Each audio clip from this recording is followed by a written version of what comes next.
Happy Friday and Good Morning Waverly. This is your Good Morning Waverly web update. I'm Shelby Grenath. And I'm Kelsey Bemis. Over 100 canines are coming to Waverly this weekend to compete. The Outrun Flyball Club will host a dog sports tournament featuring pups from 5 surrounding states. The races match 2 teams of dogs who race side by side in a 50-foot obstacle course. The event is a relay with the dogs releasing, then retrieving a ball. If you would like to attend, the races start today at the center located here in Waverly. The Bremer County Board of Supervisors approved the Iowa DOT's road budgets Wednesday. The secondary roads budget is valued at $5.5 million. The work for the next fiscal year has already been included in the county's budget. The decision made Wednesday is meant to get the road work submitted to the state.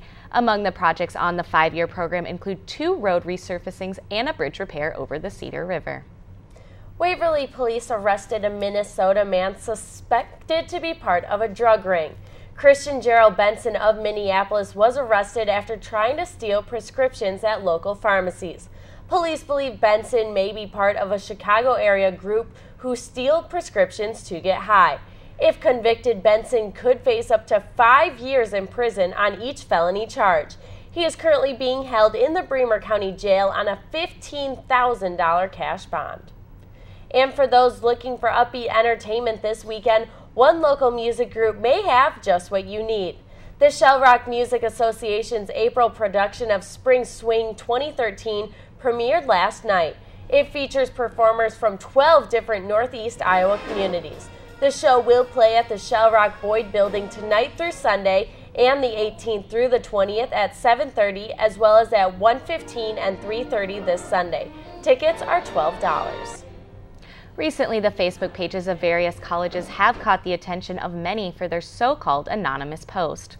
But what exactly are the consequences of these pages and these posts? Kelsey found out this week. Confessions, secret admirers, compliments, and more. The newest craze in so-called anonymous Facebook pages has hit Wartburg, as well as schools all across the country. The page known as Wartburg's Secret Admirers was shut down last week. The school's marketing and communications department played a part in this, but they say they requested the page be shut down in the students' best interest. It is a regular practice now for employers to anytime they're looking at candidates seriously to hire for a job, even for an internship, that they'll go and do a simple search online to find out about those people. They check out social media, they see what their behavior is like. We want to help students make sure that they're thinking about the long-term impact of those things. While these types of posts can affect current and future employment for those who take part in them, there are much deeper problems caused as a result of these anonymous words. You know, you hear someone saying these things about you in person. However, you know, when it's out there on the internet, it feels like it's there forever, and maybe it is there forever. And definitely a blow to somebody's self-esteem, self-confidence, self-worth.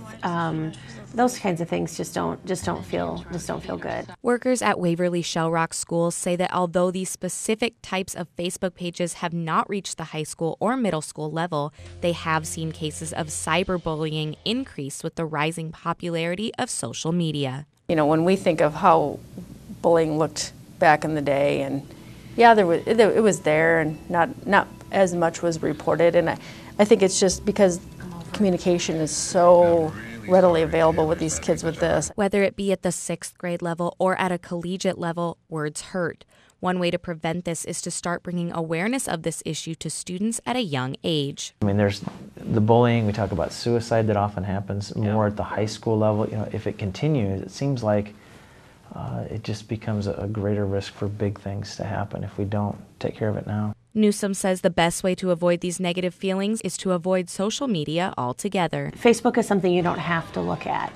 You know, I mean, sometimes you're forced to hear what people say about you, or, you know, their negative criticism about you. You know, you don't have a choice in some of that. But Facebook is something you do have a choice to view or not to view. I spoke with did encourage students to like the Wartburg Compliments page. It is a page dedicated to giving positive feedback to fellow students and faculty. This has been your Good Morning Waverly web update for Waverly newspapers. Thanks for joining us.